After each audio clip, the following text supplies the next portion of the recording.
Ini untuk teman-teman semuanya yang mengalami galbay seperti di Kredivo ya teman-teman semuanya. Dan habis itu galbay juga di pinjol-pinjol lain. Ini kita mau bahas dua versi teman-teman semuanya. Yang pertama mungkin galbay di Kredivo dulu ya, karena saya mendapatkan satu chatan dari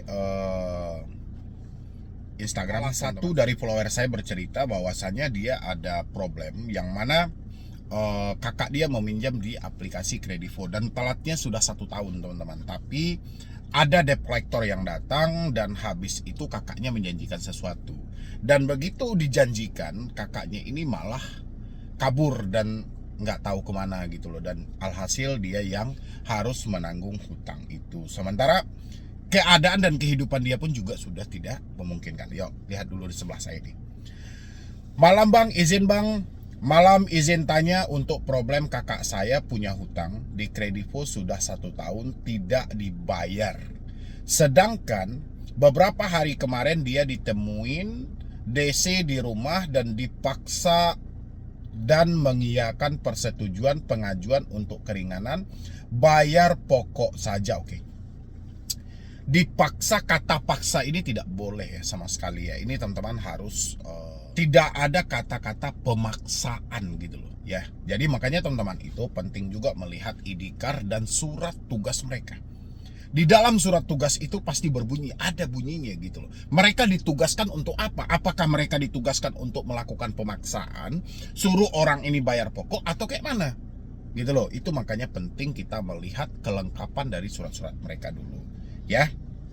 Jadi jangan asal-asal mengiya-iyakan aja. Jangan asal-asal buru-buru supaya mereka pergi deh, supaya mereka keluar dulu deh dari rumah kita dan kita buru-buru mengiyakan. Akhirnya Anda terjebak loh dalam hal ini ya. Dan mengiyakan persetujuan pengajuan untuk keringanan bayar pokok saja. Setelah itu kakak saya memang sengaja pergi supaya nggak bayar karena nggak ada uang. Nah ini bahayanya gitu loh. Makanya jangan asal mengiyakan. Kalau teman-teman belum mampu ya, jangan pernah menjanjikan sesuatu. Ketika situasinya terdesak, Anda sampaikan aja, saya mungkin akan usahakan secepatnya. Tapi kalau diminta saya untuk menjanjikan sesuatu, harus tanggal sekian, harus jam sekian, saya nggak bisa. Ya, ingat teman-teman semuanya, rezeki ini misteri loh. Sementara janji yang Anda bikin itu pasti. Tanggal, hari, dan jamnya itu pasti. Sementara rezeki Anda masih misteri. Jangan karena unsur keterpaksaan. Jangan karena ada dorongan atau tekanan dari mereka. Jangan karena Anda buru-buru mengusir mereka dari rumah supaya tidak malu dan segala macam. Jangan teman-teman semuanya. Makanya penting, lihat dulu ID card mereka mana, surat tugas dia mana, sertifikat profesi di bidang penagihannya mana. Nanti kalian baca tuh, surat tugasnya itu ditugaskan ngapain. Dia diberi tugas oleh perusahaan itu ngapain ke tempat Anda. Apakah ingin melakukan pemaksaan, apakah dipaksa harus bayar pokok, atau kayak mana?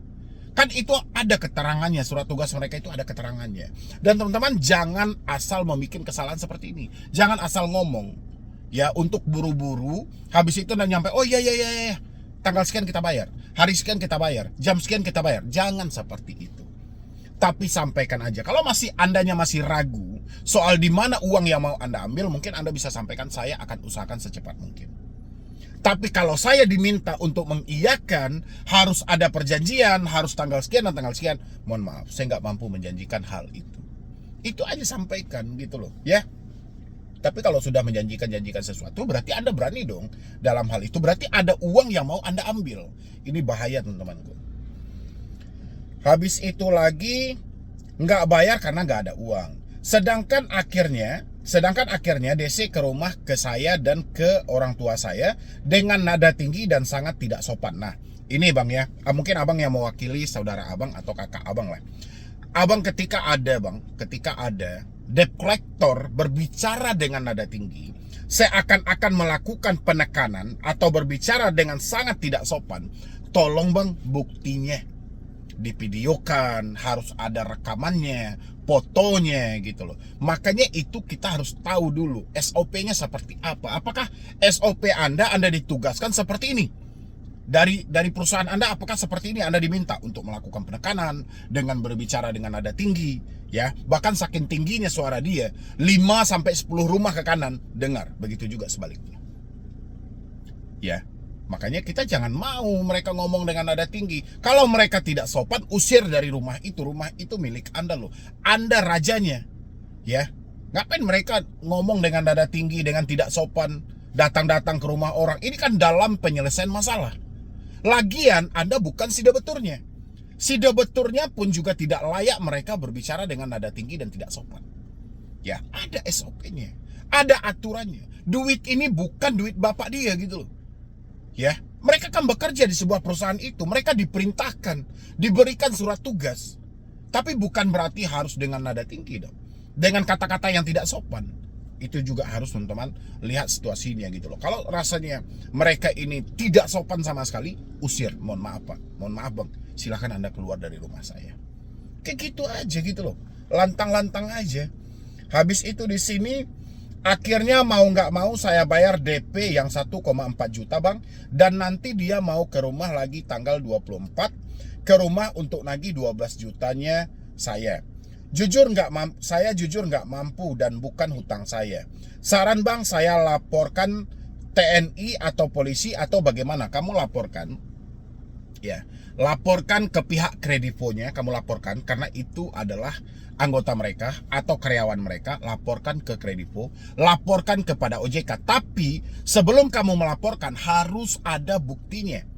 Kalau memang tanggal 24, kita tunggu aja tanggal 24, apakah mereka masih menggunakan nada tinggi. Kalau kamu misalnya tidak mampu bayar, itu nggak ada masalah, karena itu memang bukan tanggung jawabmu. Tapi dengan adanya itikat baikmu, sudah disampaikan 1,4 tadi sudah kamu bayarkan, itu sudah bagus. Kan ada itikat baik, kita dari keluarga menanggung jawabi. Lagian dalam aturan itu dilarang melakukan penagihan di luar dari si konsumen. Ya, emang Anda si konsumen? Enggak. Saudaranya? Ya saudara. Ya kan? Karena memang itu saudara kita, tapi bukan itu tanggung jawabmu. Kayak gitu ya. Yang penting jangan mau ditekan dengan nada-nada tinggi, ancaman. Yang penting jangan menjanjikan sesuatu. Ini kamu bayar 1,4 aja, itu sudah bagus, sudah ada itikat baiknya namanya. Ya. Nanti kalau misalnya mau lapor ke polisi, TNI dan segala macam, itu harus ada bukti-bukti yang jelas. Nada ancamannya seperti apa, tidak sopannya seperti apa gitu loh ya. Apalagi sekarang kan lagi gencar-gencar tuh.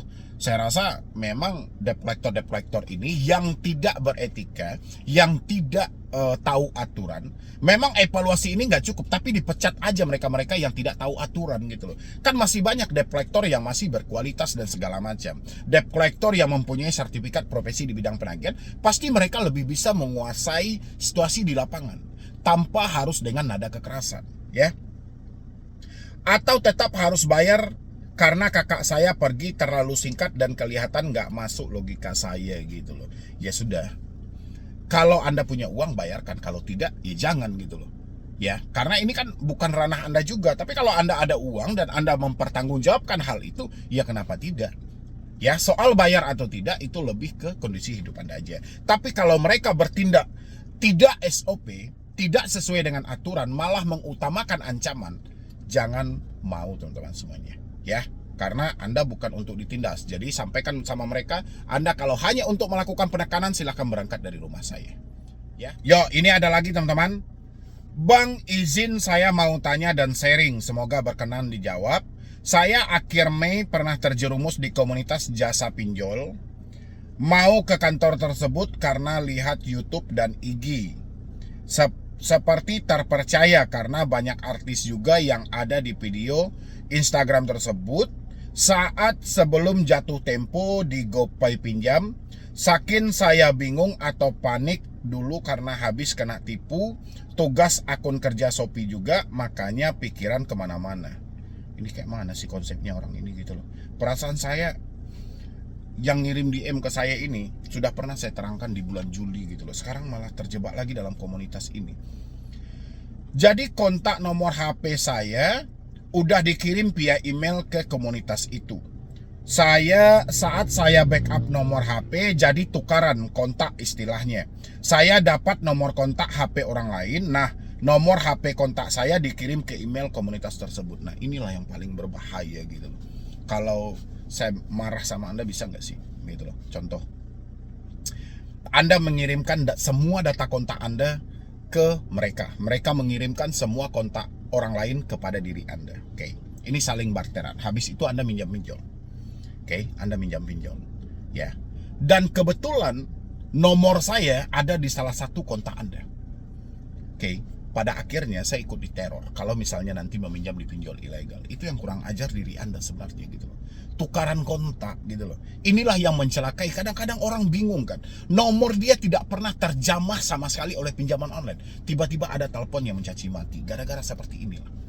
Itu terlalu kurang ajar namanya hal-hal seperti itu. Itu ingat ya teman-teman. Kalau ada yang menawarkan bantuan-bantuan melalui Instagram, Facebook dengan dalih backup kontak, tukar kontak. Biasanya mereka beli-beli amunisi itu namanya. Ya, beli amunisi, kontak-kontak fake dan segala macam. Tapi kontak fake-nya ini kontak yang aktif. Karena kontak si A dikirim ke si B, kontak si B dikirim ke si A. Bayangin teman-teman. Ya, di dalam kontak-kontak itu ada nomor orang-orang yang mereka tidak tahu sama sekali sama pinjol dan mereka dihubungi dan dicaci maki. Terlalu tega itu, ya. Hati-hati teman-teman semuanya. Banyak itu yang nawarkan di Instagram, di Facebook, di YouTube, di TikTok. Banyak banget. Hati-hati teman-temanku. Oke.